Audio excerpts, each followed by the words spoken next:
What's going on, Warriors? It's your boy, 6'7" here with 7'8". I'm just kidding. It's John here with Ben Jammin. Welcome back to the Ultimate Podcast. It's actually been a while since we've released one of these. We're recording this on Veterans Day, so it's probably going to come out tomorrow, right after Veterans Day. Hopefully you enjoyed your Veterans Day, and a huge thank you to all of those who have served. Quick disclaimer that we should probably say initially, just so we don't forget later. Nothing we say here on any of these podcasts is speaking on behalf of the DoD/DOW or Apple. Shout out to Ben and his lovely Apple career right now. Anyways, that's our quick welcome. We have a couple of things that we're going to talk about today. We're going to be hitting the New York elections with Mamdani, as well as a little bit on the Virginia election, just because that's my state, kind of. Not really. Technically, no, but I like to say it is. The ASEAN Summit, ASEAN. I actually don't know. Maybe they just say Asian. I'm not really sure. We'll talk a little bit about the shutdown, air traffic controllers, SNAP benefits, everything going on with that, as well as other things going on in the world, aka the United States, like the 2K tariff revenue that we're apparently going to be receiving, EV credit and its status not really existing anymore, which leads us to Tesla's Model 3 Standard, Elon Musk's big pay package, Tesla Optimus, and its big rival right now, Neo. So we got a lot of stuff to talk about today, and we're really excited to get into it. Benjamin, I have a question for you. Yes, sir. Zohran Mamdani, New York City Mayor, I think the youngest in the past, in a century or so? No idea. First Muslim, South Asian, crazy. Defeated Andrew Cuomo, who I think ran as an independent, if I want to say. He's very progressive. I know he's pushing for rent freezes, free buses, child care, a lot of things that sound really good, and he's a self-proclaimed socialist. So it's kind of interesting to see what the implications are for that type of economic style in perhaps the most important city in the world, at least when it comes to the financial picture. So Benjamin, what are we thinking? Yeah, I mean, I think there's a lot of mixed thoughts on the topic, especially in New York. I lived in New York about a year ago. A great place to be, tons of culture, right? Tons of rich people. I mean, we just heard about like New York's new massive $3 billion, it's JP Morgan, right? Yeah. So. Yeah, one of the big financial institutions. Mm-hmm. Massive new building there that spent like $3 billion on it. Now we're hearing about a 2% increase in taxes for the rich, mm-hmm. which a lot of people are like, hey, that's not that much, you know? But, you know, for very rich people who are already paying, 52% tax, that's a ton. That means if you're taking $1 million in salary, you're taking less than $500,000 home. And correct me if I'm wrong really quick, sorry to interrupt, but I guess the wealthy, and I'm going to define that as people making over $1 million a year in New York City, do they contribute? I keep seeing the number 48% of New York's annual revenue. Is that relatively accurate, or at least can be justified?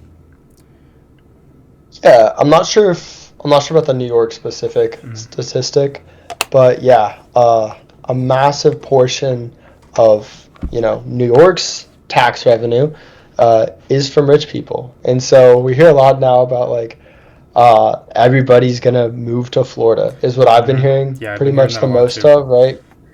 And that's gonna be detrimental. That's gonna take more revenue away on taxes than that 2% is gonna put in, right? That's just kind of how like economics works. People aren't gonna stay there. They're gonna want to move their companies. Right. JP Morgan's probably not moving their $3 billion building, but you're gonna see a lot of boutique firms. Yeah, I mean, they're not just talking about taxing the rich more. They're talking about taxing the businesses more. And, the other thing is, with rent-stabilized buildings, it's great to have some of that. But when you can't charge more for your, apartment, you can't really afford to, like, do, maintenance or upgrade those. But what he said is he wants to make it affordable for those individuals. He wants to buy a lot of the private properties and have them be run by the government. Yeah, so I mean, they're going to make it so basically landlords can't afford to pay, property tax or Yeah. anything like that on their own apartments. The government's going to foreclose on it, get it, own it, right? And at least in my opinion, that's going to lead to, the government owning a bunch of these properties that are really poorly maintained. It's hard for the government to maintain properties like that, right? And, I think things are kind of going to go downhill, and then you're going to have less people who want to move into the city who are high income, and then even less tax revenue to maintain those buildings. So I don't know.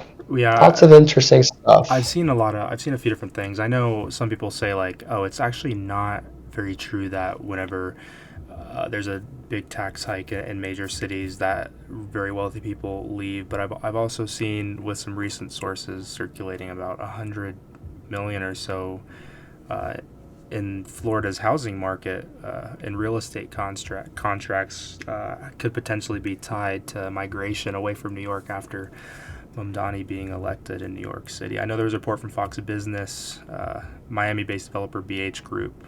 Their CEO is Isaac Tolentino, saying that his firm closed more than $100 million in signed contracts from New York buyers in just the past few months, which is double last year's volume. So the movement,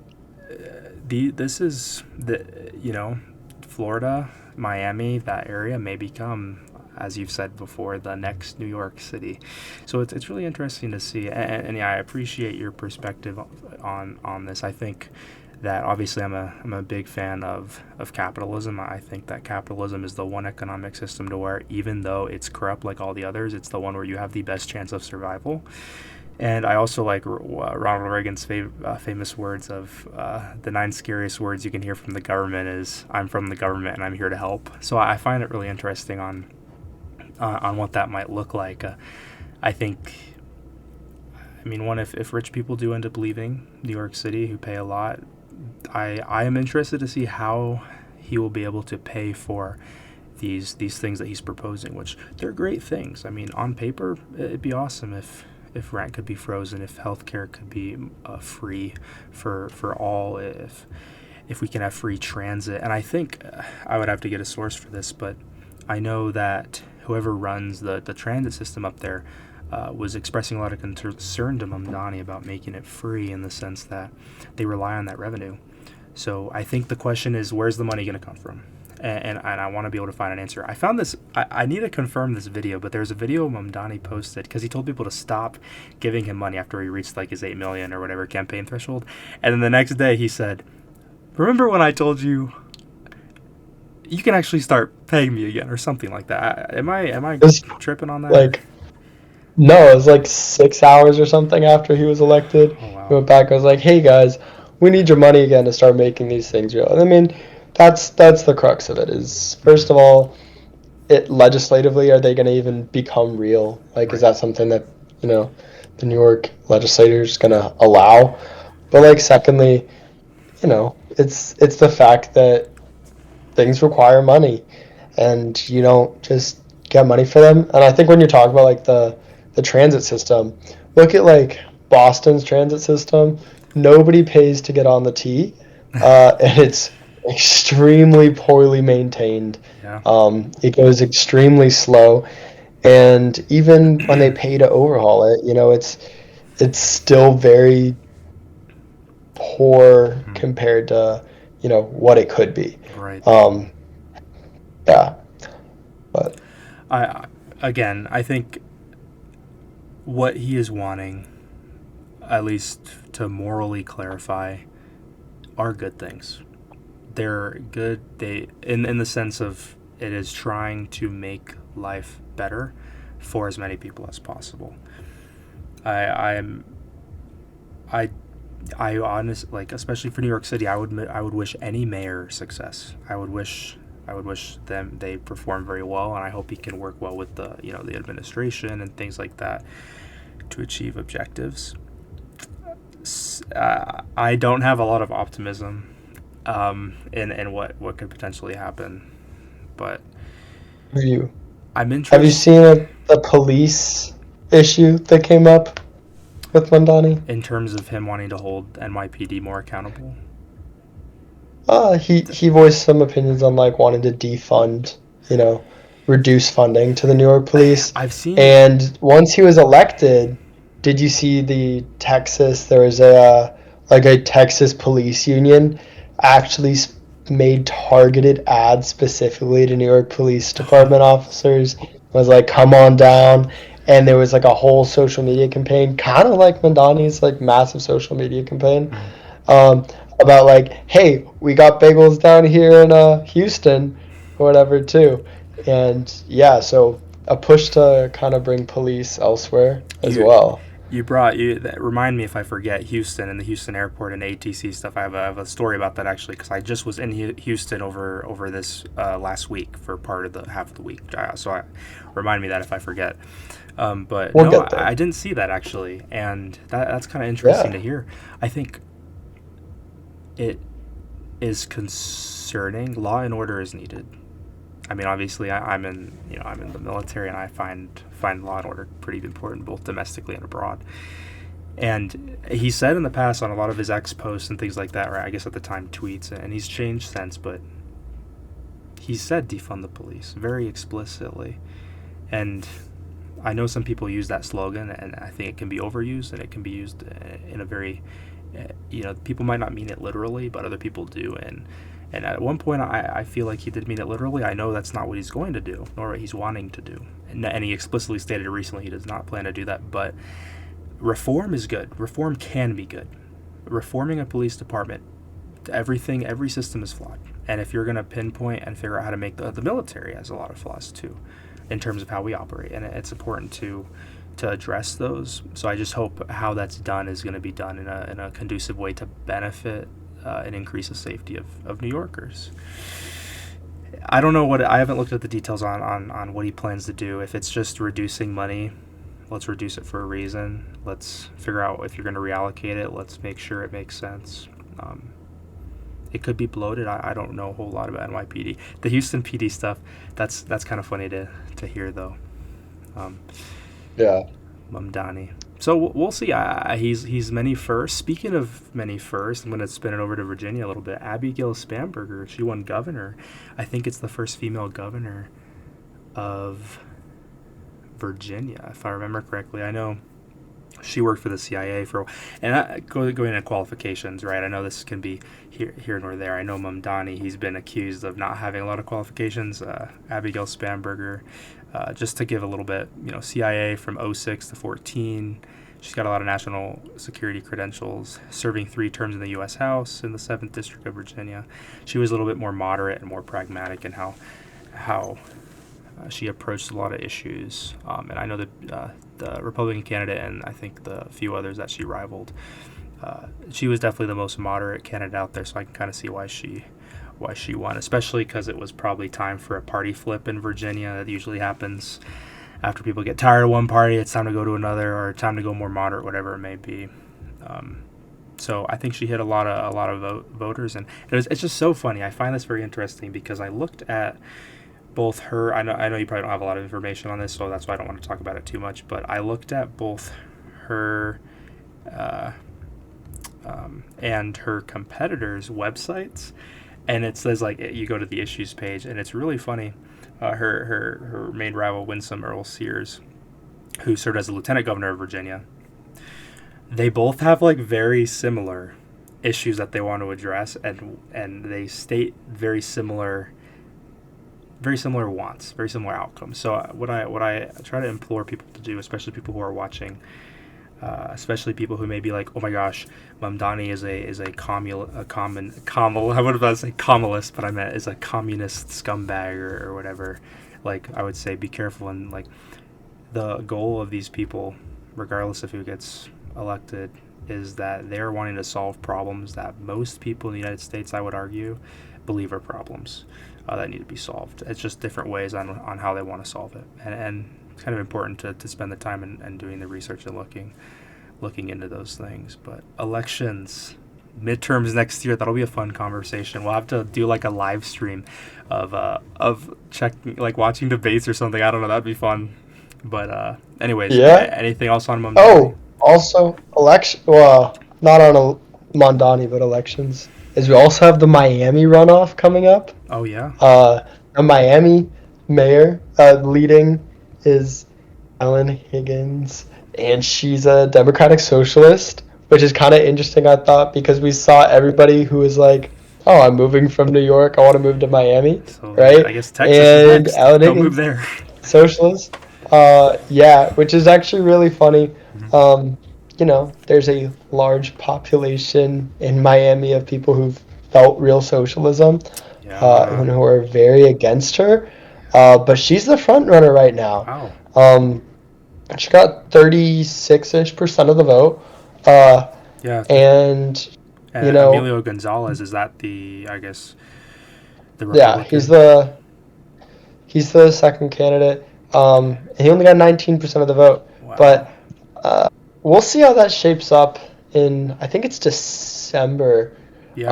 That December 9th. early December. So a little under a month from now. Yeah, there you go. Wow. Yeah, so it's going to be a very interesting election, especially to see, are these people from New York going to move to Miami and basically see something similar, spend all that money? Maybe, maybe not. But yeah, we'll see how it goes, I guess. I hope. Yeah, I'm interested to see what happens, and again, I think that just many things like socialism can look really well on paper. Communism looks well on paper. All systems are Yeah. corrupt, and I, you know, I hope that we don't hinder. I hope that we can find the balance between increasing competitiveness, innovation, and ideally decentralized execution with government responsibility and oversight. And I hope we can try to keep that balance. So we'll see. That's interesting. That could be a big shift in that region. That's very interesting. Yeah, Of course. we'll see. I mean, all those extra votes for all those other candidates, I think Yeah. not a ton are probably gonna go to her in that runoff. But Yeah, we'll see. we'll have to see. And again, I think the other thing that's important is it's mayors versus representatives versus the Senate and senators, and of course the president. There's so many echelons of command out there to where if things aren't going to change too drastic, things will change, but they're not going to change as drastically as people may think. So it's always nice to have that push and pull. I think it's what makes us America, and what makes us Yeah. pretty cool. So interesting. Okay, let's transition to something a little bit more, in my opinion, a little bit more interesting from a change standpoint, if you will, is the summit that happened, and kind of what went on. It was over in Malaysia, I believe. It was late October, so a couple weeks ago. There was a bunch of different statements. Obviously, the U.S. and a lot of these Asian countries' vision, and obviously that region is a little tense, right? Because you have what a lot of people prescribe as a regional power of China being there, and you have a lot of countries who have been battling a lot between, okay, who do we want to look up to, or how do we balance the relationship between our next door neighbor China and the United States, when both are trying to offer a lot of really great things. And it was cool because Trump and Xi met in person since, it's been a while. So, and I know there was a spike in stocks one day because I think China agreed to purchase more of our soybeans, and people have been concerned about that trade relationship. So when you look at the DIE model, if you heard of that, like diplomatic, informational, military, economic, and when you look at China and somebody who unclassified has aspirations to be prepared to invade Taiwan very soon, and us obviously not wanting that to happen due to a lot of reasons, primarily economic, as well as obviously democratic. But when you look at those types of summits and you look at the two top dogs of the world meet and it not go crazy, what does that make you think in terms of what the future handful of years may look like? I mean, it's tough. I hope that with superpowers, you always it's never going to go perfect, right? Yeah. When you're competing, and we're big competitors, things, nobody's going to give up, what the other person wants, right? Right. And just concede, right? Mm-hmm. China knows we're not going to back down with supporting Taiwan. Yep. And at least for the time being, we know that China doesn't seem like it's going to back down from wanting Taiwan. Their one China policy's been, there a long time. And long-term things like that don't tend to go away. Conflicts like that are long-lasting. So I think that, putting it in perspective and seeing that, we got something out of a conversation is good, right? But hopefully, maybe it motivates, the U.S. to be a little more competitive in areas where maybe we think we're falling behind, so that we have a little bit more power when it comes to that next conversation, making more things domestic, and just looking forward to the future. There's not too much you can do about it in the present, Right. especially as a private citizen, but Yeah. it doesn't seem like we're going to war tomorrow, I guess. Right. From my point of view. I mean, I like to think of it based on, just in general. Every day, I think China looks at us and they assess our readiness, and every day they say, I don't want to mess with the U.S. today. And I think that's because of our readiness, especially from a military standpoint, our economic power, things like that.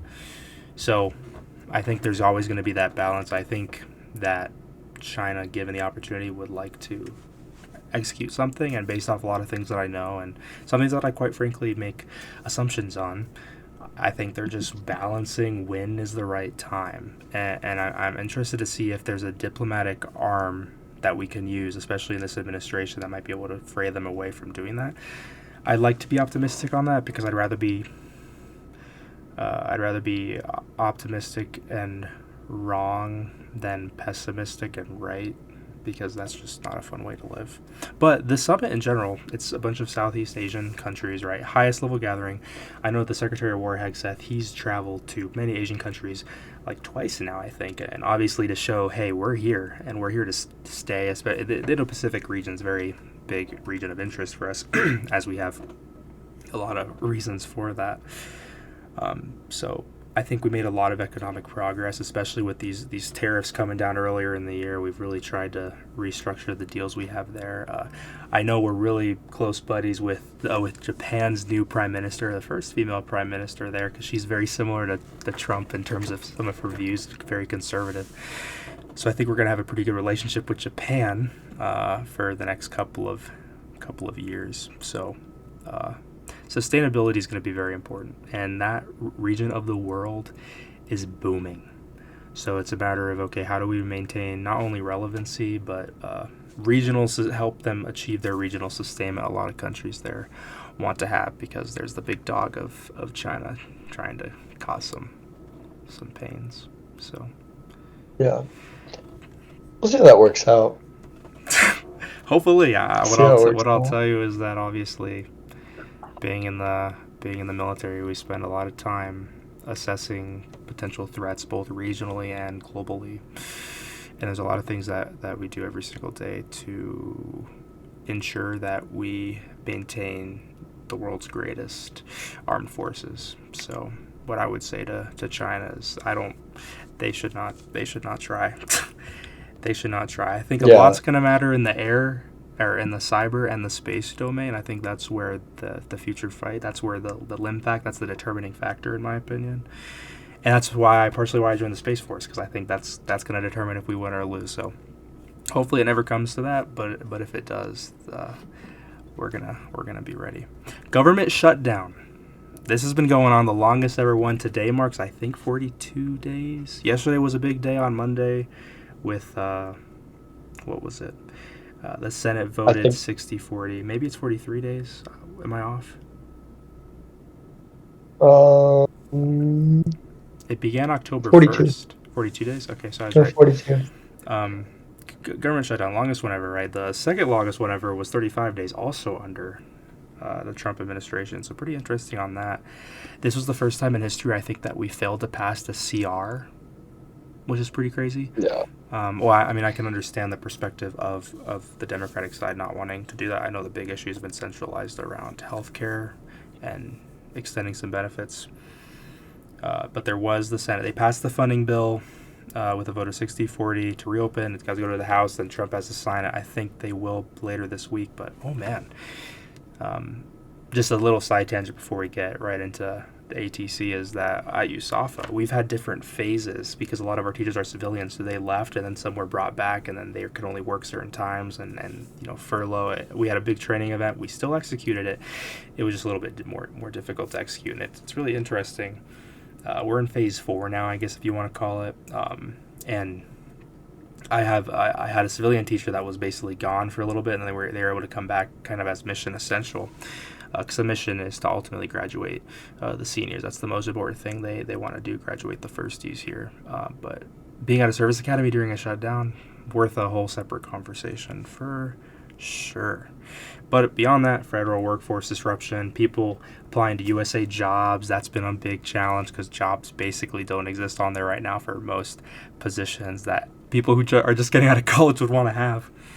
And as soon as the federal hiring freeze ended, right before it ended, that's when the shutdown happened. It started October 1st, federal hiring freeze ended October 15th.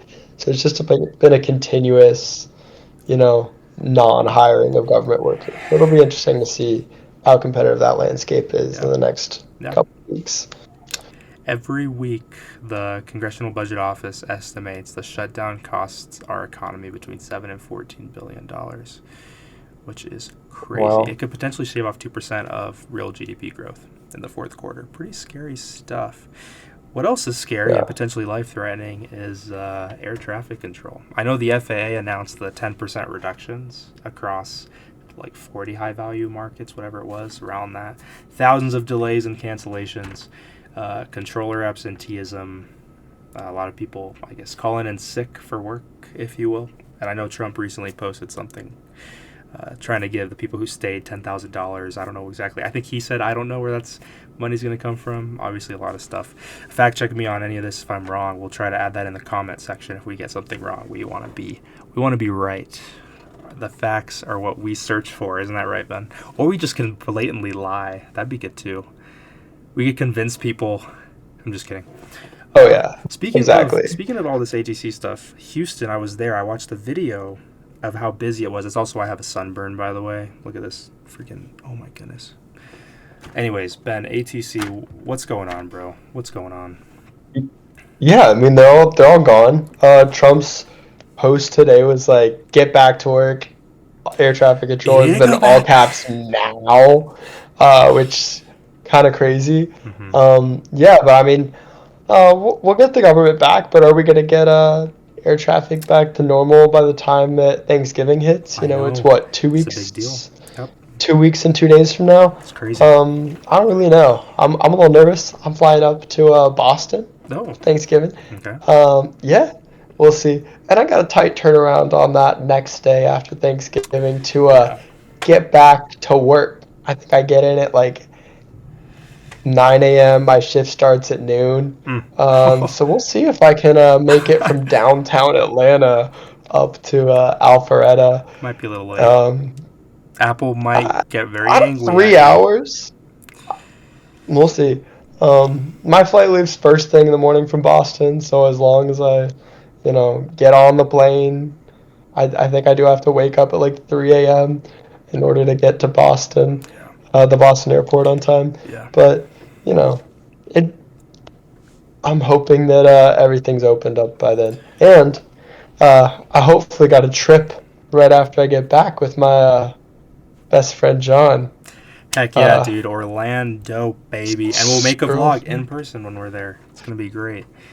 Been a while since we live vlogged. What's it been? I know, it's been.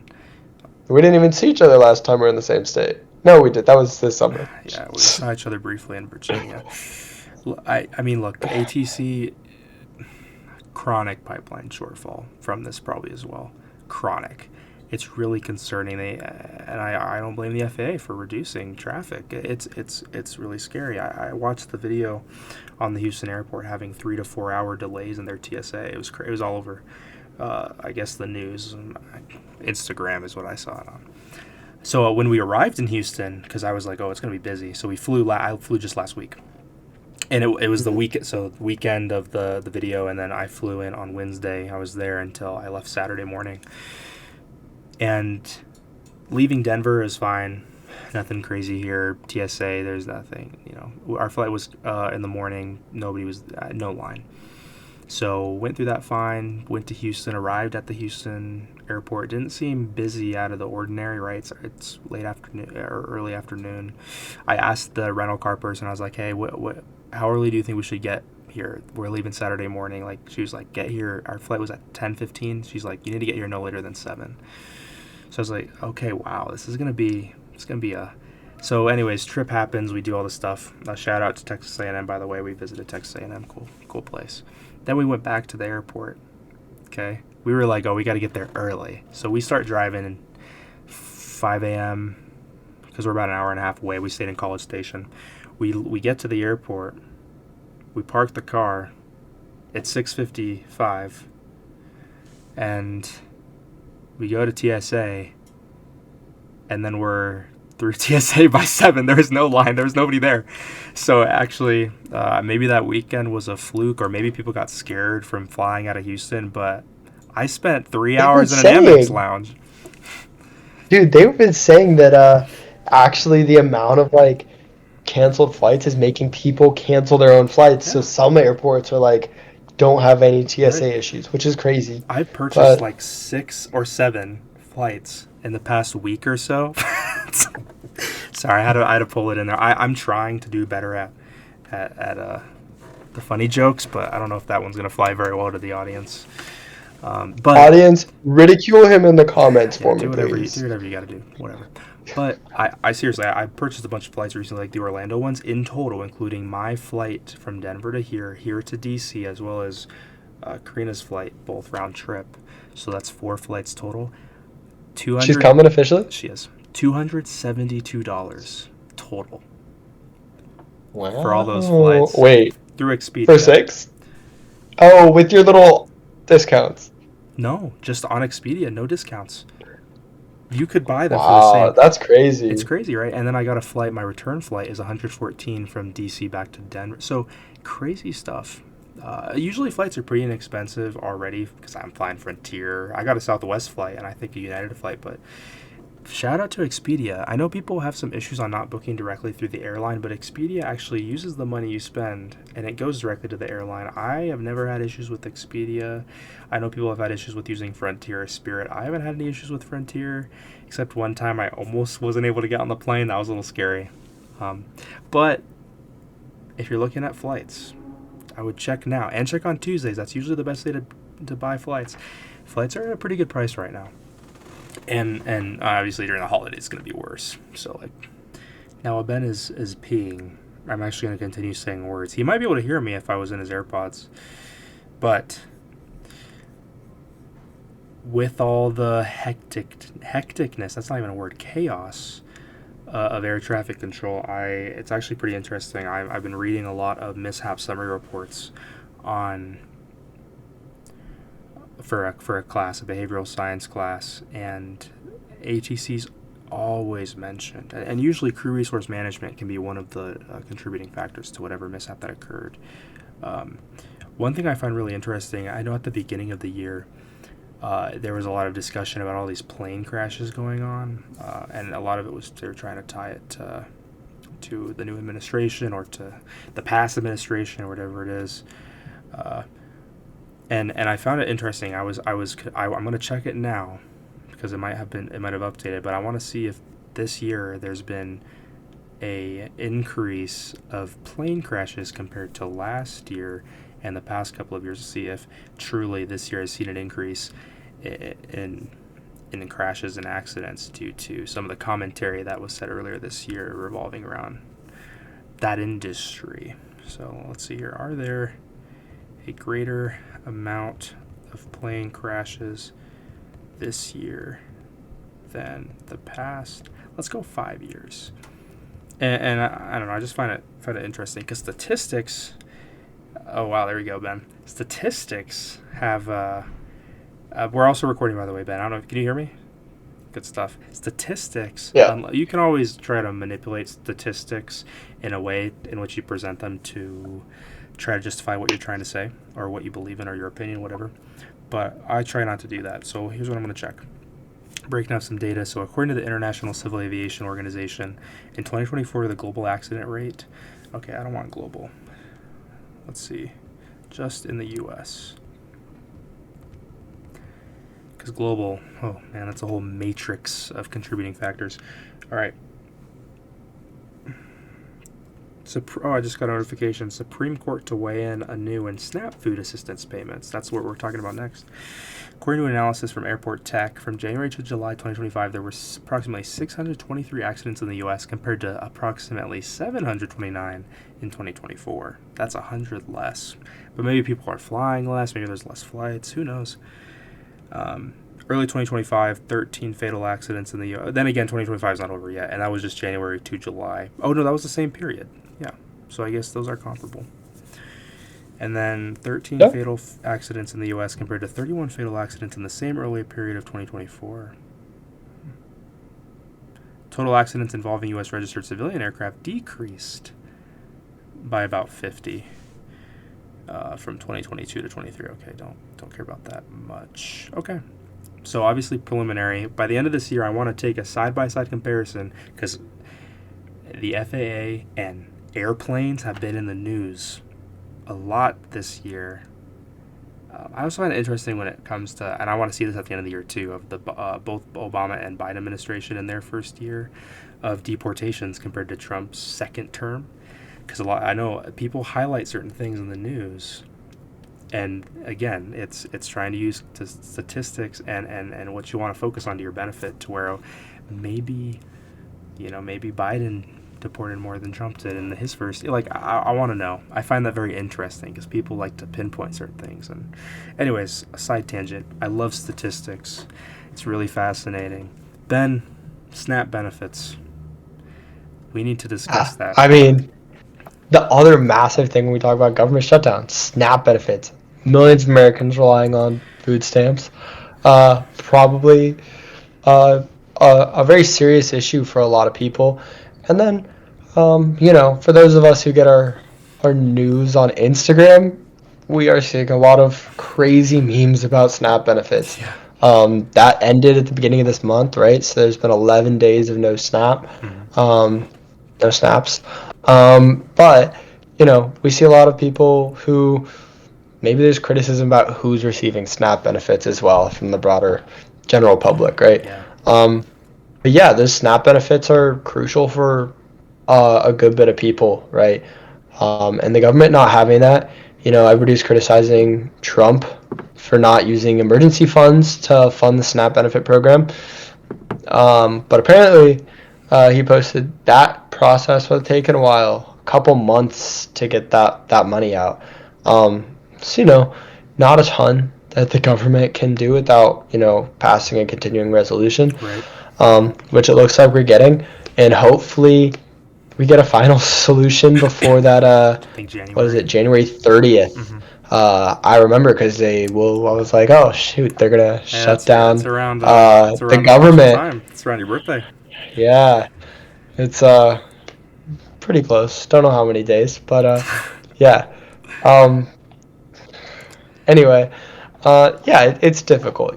People have to survive without SNAP, and it's not like there's a bunch of other ways they can do that. I mean, food banks, definitely, right? But accessibility to food banks isn't quite comparable to SNAP, right? The people who are using SNAP aren't always using food banks, which means that a lot of people are having issues with that. A lot of breakdowns on social media. For a good bit of people, rightfully so. There was a couple people who were being criticized for using SNAP on social media as well. But not staying that way forever, right? But what we are hearing about, a different type of benefit that we might see kind of going around with international politics, all these tariffs, apparently Trump has posted that there could be a $2,000 dividend to every American, aside from top 1%. Yep. Kind Or of I nicely think, set yeah, aside from top 1%. yeah. Because if you're in the top 1%, you really don't need an extra $2,000 probably to do too much. But Like a I stimulus mean check that for us. $2,000. I was gonna say, just like the stimulus check, my intuition's saying that money's gonna go straight and back into the economy. Hopefully, give us a little boost. But I mean, it's We gonna could use affect it. those 1%ers for sure, Yeah. uh, in a very positive way, just not directly. Um, yeah, I mean, very cool. What would you spend your $2,000 on, John? My $2,000. Well, a little bit of backstory. I know. Yeah, Trump posted a dividend of at least 2,000 a person, not including high income people, will be paid to everyone as a massive tariff income pouring into our country. Analysts estimate a total cost or annual cost of up to $600 billion. Recent tariff revenue being 120 to 195 billion year to date. So $600 billion, I think, is what that cost would be, and I don't know if it's going to equate to $2,000 for everyone. Then again, that could be me doing math wrong or analysts doing math wrong, which sometimes does happen. But let's say we do get A that different perception of who's getting that 2,000. right. Who those That's what I top was earners thinking. are. Maybe it's very loose and it's just top half won't get it, right? Maybe it's Doubtful, people who but make over $1 million. Maybe only half of. Maybe it's just adults, right? Maybe so and yeah. qualified. I like. What does that mean? So I'm interested. I think one round of that, just for half. That's 150 million. That's yeah. I mean that's 300. That's at least $250 billion. So I'm interested to see how that goes through or how they choose people. What would I spend the $2,000 on? Yeah. I would invest it. John, I would put I John would would put invest in I would a fifth computer. I No, would I'm playing. I would put at least $1,500 of that into the stock market, and I would actually probably make some risky choices. So I would do some research. I haven't had the chance to do a lot of stock research recently, Oh, with which respect to the stock market, yes, stocks. risky stock choices. Yes, I would make a few risks, and see what happens. I think it'd be cool. And worst case, then I fall to the dark depths of my own faults of choosing what I Yeah. invested in. And the thing is that money, it's gone. I understand that. Maybe things will go up and down, but it's money I can take that risk on, and I can invest in another stock or a couple of stocks. Talk about a really risky stock. At least in my opinion right now. Hopefully big upside. Tesla. We heard about Ooh, maybe Elon I, Musk's new pay package. I haven't sold any We of my just Tesla had their stock. earnings Yeah. meeting. Well, yeah, the Yeah. earnings I meeting, no mean, EV credit. Like what? Yeah, what's gonna happen, Ben? What's going on? also the no EV credits and no federal EV credit, right? Maybe Yeah. some of that 2K is going to go to some new cars, right? I know if I got 2K, I'd probably be buying a new car. Fingers crossed, doing it Yeah. anyway. Yeah. But yeah, so we have states that are coming out with EV credits. Yep. Texas has an EV credit. Colorado There's has one. limits if you're Pretty sure. leasing, if you're buying, they have to be in state for a certain amount of time, right? Because you're not going to buy a car in Texas and leave Yeah. Texas. That's ridiculous. Um, but yeah, there's no national EV credit, which kind of hit Tesla a little bit in their sales because that $7,500 was doing them Oh yeah. real good. Oh yeah, it was. But how'd they come back from that? Did you hear, John, about the Tesla Model 3 Standard? All I've seen, just because I haven't been full, I'm actually wanting to buy a Tesla in the next couple of years. I've looked that they made a version that's cheaper. I think they made a new Model Y version. I believe it's just to have a cheaper version. Don't know anything really beyond that. If you can enlighten me, that'd be great. Yeah, so I mean, if you look at Tesla's website, they have leasing on the same options. But Mm-hmm. now, if you're looking to buy a Tesla, they also came out with the standard option. So we have the premium all-wheel, and the performance all-wheel. Now, we also have the standard rear wheel. No self-driving features available in that car. I'm sure it still has lane assist and something, just like that, right? But it is definitely not going to be the same car. It's going to start at For the Model 3. $36,990 for the standard version. Okay. Premium version is going to start at $42. Okay. $49. So is this a premium version of the standard? No, so Or is that the basic previous version before this was called Premium. Okay. Rear wheel. Then you have Premium, all wheel, and then you have Performance. For the Model 3 at least, right? Mm-hmm. And now they introduced one level lower. It's called Standard. So that model you can't lease because it's not going to have as much residual value after that 2 or 3 year lease, right? And it's going to start a solid, $4,000 or $5,000 cheaper. But it's not going to have self-driving. Mm-hmm. And let's see, the range of the premium rear wheel from before was 363 and 125 mile per hour top speed, 4.90 to 60. Mm-hmm. The standard brings that to 321, so a 40 mile drop, same top speed, and then a 5.80 to 60. Okay. So a whole second longer to 0 to 60. That's a pretty significant decrease, obviously with less features. But it's making it affordable for everybody without that EV credit, right? Right. And I think, that's definitely really important. So you're saying 38 to 42K, that's kind of the price range. My question is that going to crush the rivals still? Rivian is coming out. I know Lucid's kind of its own thing. We don't really have the Chinese EV market here, but Tesla is in China. Is it going to beat the rivals? Yeah, so I mean, the Rivians I love. They're doing awesome, right? And let's talk about all, companies that are only EV. Lucid, different level. Lucid is super fast. They're more expensive, right?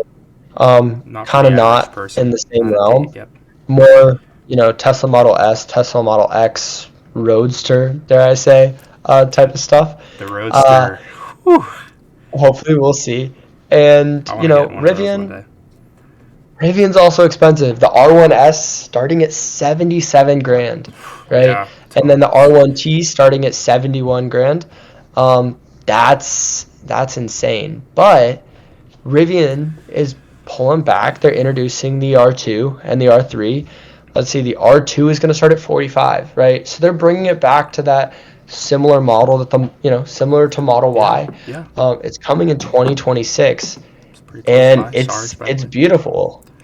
Yeah, it's got similar features, minus that I think it's level 3 is what Tesla has autonomous driving, or is it level 2? Right? It doesn't have level 4. It doesn't have that top level, is the point, right? It doesn't have the fully autonomous. You have to be in the seat, paying attention, touching the steering wheel every once in a while. And Rivian's one step behind that. Rivian doesn't have fully autonomous quite yet. It's got some autonomy in there, but they haven't been around long enough to develop that.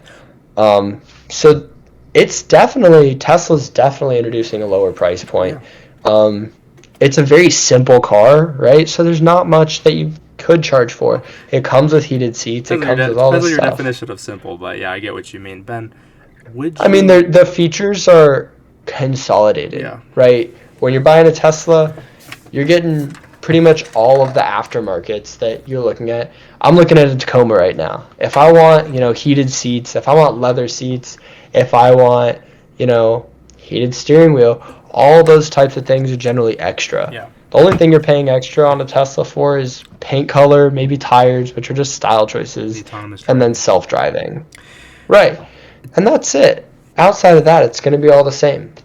Tacoma, my favorite truck, by the way. Love that thing. I would love to have one day. An EV Tacoma would kind of be cool, too. I know Ford has the F-150 Lightning. Obviously, there's a Cybertruck. Rivian's got some nice, bigger vehicles out there. So, would you... On that Cybertruck note, though, have you heard about Cybertruck sales? No, I haven't. Particularly poor. I'm really... Particularly what? Poor. Bad. Oh, are they bad? Compared to expectations. Yeah. So, it's actually pretty incredible. Tesla's Cybertruck is not selling like they thought it would. Yeah. Which they actually came up with a really smart change to boost those sales numbers and reports. Is they're leasing them They're selling them to their own companies, to SpaceX, and they're using them as fleet vehicles, giving them to employees and stuff at, super low prices, which is great for their stock price because not everybody's going to drive around something that looks like that, But they're getting them places that are useful, and I think that's a really great Police thing to departments. I do. think some police departments have a couple.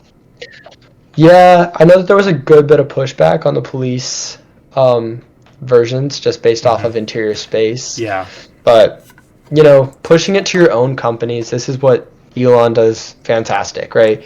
He's going to say he needs something. He's going to make a separate company that, 50% of the revenue is going to come from his other company. Right. But he's going to sell that to his own company for very cheap, and it's going to feed off itself, so there's not a bunch of, mutual profiting happening that's destroying your profits, Elon right? is a great businessman for sure, and he's developed phenomenal products. I think the Cybertruck, we'll see what happens. There's a lot of things that Tesla's focused on. I think if the Cybertruck ultimately is a flop, that's not going to be the end of the world for Tesla. That's just what I think. I think their cars are gonna, especially with competition, are going to progressively become more affordable, and they're already pretty affordable for buying a new car. If you're gonna buy a new car, Except for that Roadster. The Roadster that's coming out. The Roadster is not practical. The Roadster is, I really want to drive it. I've driven in a Plaid. I've driven a Cybertruck, Cyber Beast actually. I loved it, by the way. I loved driving it. Drive by wire felt good. It was great. I understand why people wouldn't want to own one, but I would probably buy one if I had the money. I'm not gonna lie. Rivian's pretty nice too. I haven't had a chance to ride in a Rivian. I'm just a big fan of Tesla. Drive a Rivian, baby girl. I love Tesla. Model 3, it's what I rented for ring dance here. Got a red one just like my ring. So I'm a big fan of Tesla. Elon Musk, let's talk about him briefly. Smart guy from a business perspective, very innovative, and has really good business philosophy that has led to creating one of, if not the most innovative company in modern time, Tesla. You have Tesla Optimus, you have a lot of these things. But let's talk about this pay package that the Tesla shareholders approved on.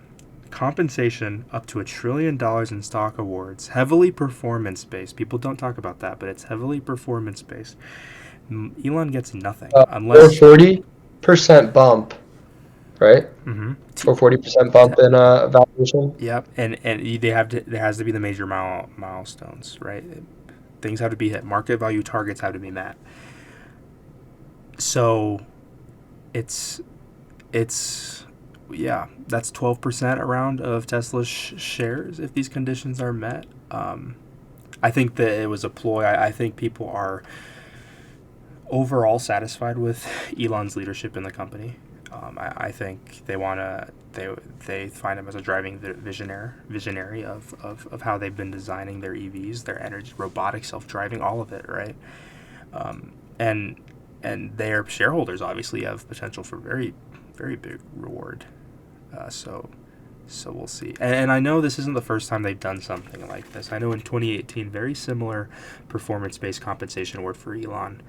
I mean, you've seen it throughout history, past 2 decades and beyond, of him doing some pretty gnarly stuff. He basically took things that people laughed at, that NASA, I guess NASA wouldn't laugh, the government wouldn't laugh, but individuals across the space industry laughed at, and he made them become a reality. Mechzilla, super cool thing, relaunchable aircraft, Starship, all these things that are propelling us faster than NASA is at getting us back to the moon and to Mars. I mean, a lot of it is, regardless of what you think of the guy, it is because of Elon Musk. And he has a lot of great people on his team. He has COOs that are doing a great job, and people who are the technological powerhouses across his different organizations. But a lot of things come down to leadership and how your leader gives you those left and right bounds to be innovative. So Ben, what do you think of, is this a little too ambitious? Do you think this is gonna just in the news make Elon seem like all he wants is money? Like, what's gonna happen? What is gonna happen? Well, I mean, first is there's a lot going on with Elon being a little diversion, right, with Doge, and I think that took a little bit of the steam out of Tesla's engine, right? So is he going to be able to achieve this 440% increase? Just so we're on the same page, Tesla's market cap right now is 1.37 trillion.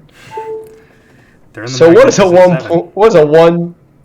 What'd you say? They're in the Magnificent Seven right now. They are, right? But like, what does a $1 trillion pay package look like when your company's worth 1.37 currently? If you hit that, 440, what does that mean? I don't know. Very interesting proposition. But also, people were upset when he was distracted with Doge.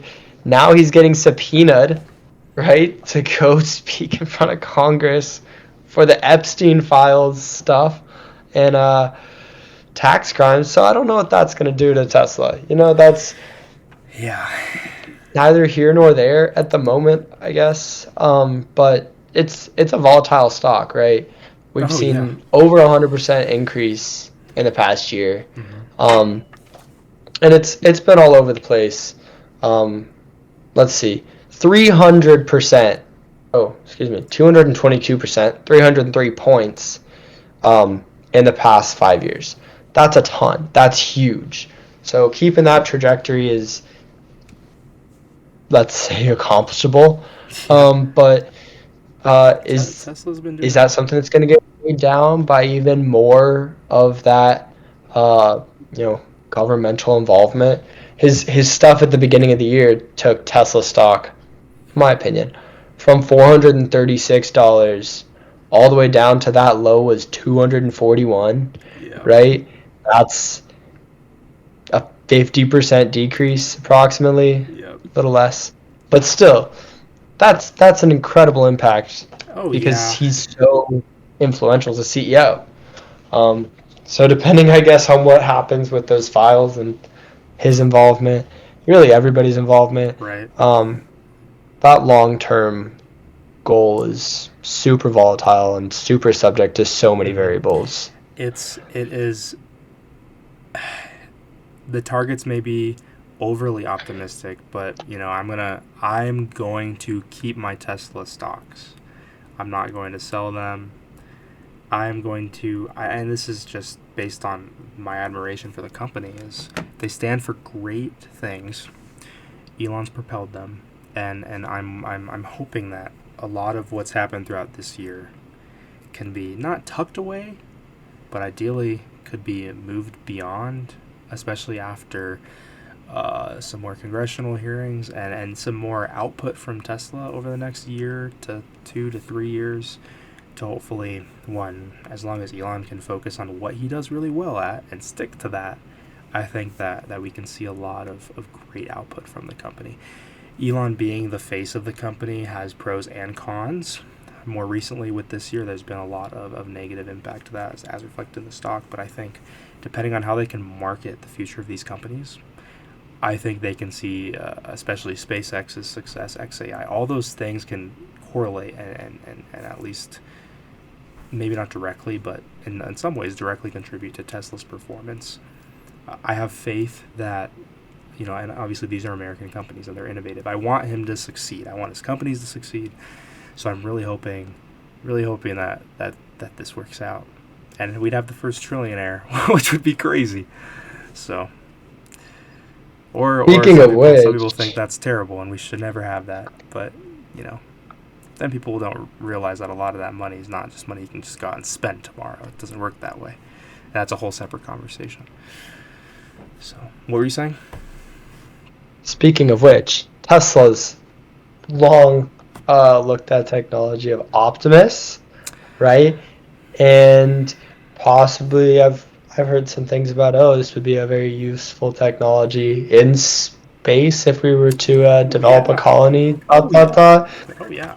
And it's very interesting. We saw the Optimus robot dancing at the earnings meeting. We did. At the same time that we saw Neo, the brand new robot Neo, come out talking about AI in the household, that you can actually purchase it now for 20 grand, I believe, is going to be that starting price for Neo.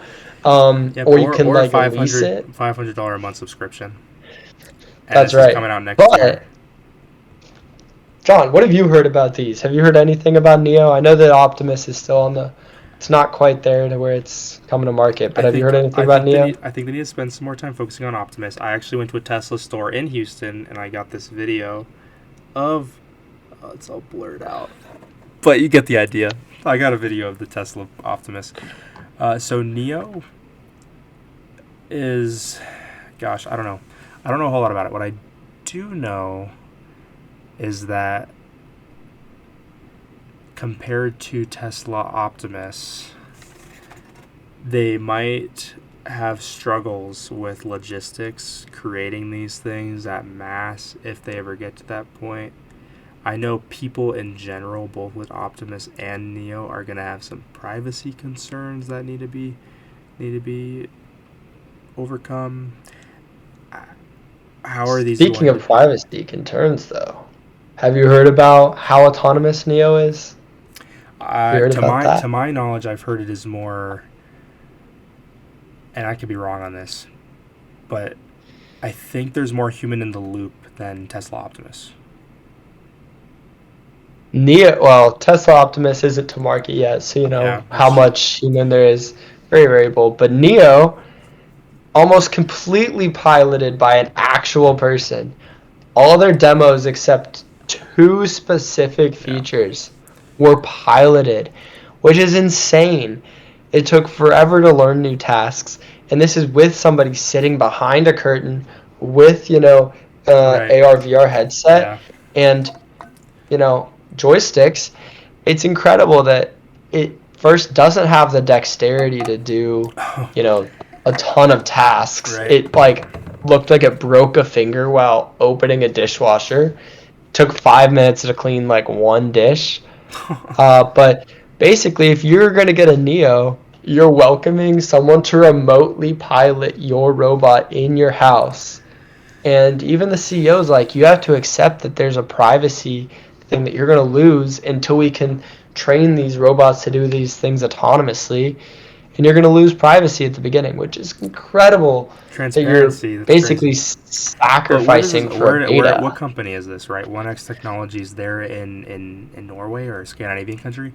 So their people, and specifically the market they might be looking at, which is probably starting with Norwegians, maybe they're more okay with that. I mean, the government is more involved in Norway compared to a lot of other Western countries. I think the market's U.S., though, because Norway is a lot smaller. It's a lot smaller, but I think they're thinking of the mindset of Norwegians, if that makes sense. Yeah. At least in part. And I've heard a lot of great things about Norway. Living in Norway, I mean, I've heard it's a great place to live in. Again, I think they're gonna have that clash between.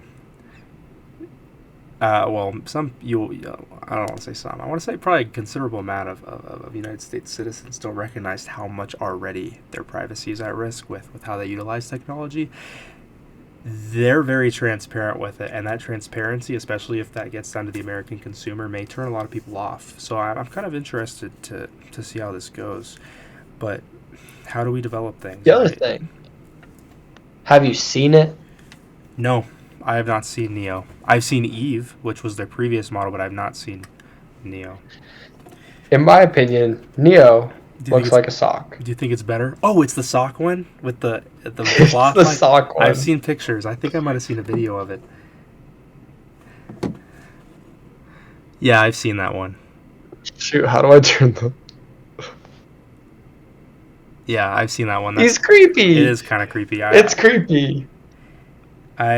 Honestly, if I was going to have someone in my house like that, not going to look like a sock. I mean, yeah, I would be scared at drawing night. On that. I'd be scared at night. Yeah. I mean, and it's the first gen. I don't know how many people are actually going to adopt that. That's wild to me. I'm interested to see. I mean, it's always cool to see AI startups in general, right? And I'm gonna still put my money on Tesla Optimus. I know I forgot the company, but China has a couple actually pretty good robots that probably are beating ours right now. So I'm again gonna bank on the Western countries and them performing. But I think that Optimus, even if it comes a year later, which I feel like NIO might end up having them try to push to come earlier. We'll see. I don't know when their anticipation, maybe late 2026, maybe 2027. I'm not fully sure. But again, they don't have they don't have the same level of scalability that Tesla has, you know. They don't have that. They could get that, but I think they're very far behind unless they partner with another company, or maybe they have a great already set up factories. I don't know a whole lot about 1X technology. So I think it's definitely ship in 2026. It says for NIO? For NIO. Yeah, for NIO, yes. For Optimus, I'm not sure, but I think it might make Optimus try to come earlier. So yeah, I don't know. Because Tesla's famous for not coming out with the stuff that they say when they say they're going to come out, right? I mean, Roadster's been delayed for so long. Yeah. But apparently, Elon came on the record saying, oh, well, we had it, and then we just added so much more. It's so much better now that when we release, like, the actual product, you're going to, lose it. Yeah. I think another thing to focus on here with 1X and with Tesla, especially with their robots, is I think their end goal is still slightly different. I think NIO is trying to be that general personal assistant, where Optimus, then I think this is what would justify any delays for it, is we're trying to develop something that doesn't operate just on Earth, and that can be a workforce, both on Earth and in low Earth orbit, on the moon, on Mars, and maybe the first, well, I guess not the first, because we have had rovers and things like that, but the first human-esque thing on Mars could be Tesla Optimus, and I know that's something that they're really looking at. They want a 24/7 robot workforce. NIO does not have a similar view, or vision, at least. They could probably accomplish something similarly, but I think that's going to have, that would probably have lead to Optimus being released a lot later than expected. But also the scalability could show that, hey, although we're this, there's so many of us, and maybe they're cheaper in the long run if they can manufacture a lot of them, to where people decide to adopt that one over NIO. I think it's interesting. It's interesting competition, and with China probably not entering our market with their AI cars and AI robots, I anticipate it being competition between the two for the next decade or so, with Tesla likely beating NIO out. But we'll see. Yep. Only time will tell. Very, very interesting. Well, hey, we talked about a lot of really interesting things during this podcast. It was actually a lot of fun. We're going to try to do these as frequently as we can. The goal is weekly to stay up to date on what's going on in the world, but that has not happened recently due to our busy schedules. We talked about a lot of things, right? We talked about the government shutdown. We talked about elections. We talked about ATC SNAP benefits. We've talked about the EV tax. 2K dividend. Removed. We talked about the 2K dividend. We talked about a $1 trillion historical shareholder deal for their CEO. And, of course, a little bit about the topic on everyone's mind, AI. We're going to continue talking about things that are going on both domestically and abroad, as well as technological developments and other things that may be a little more just fun to talk about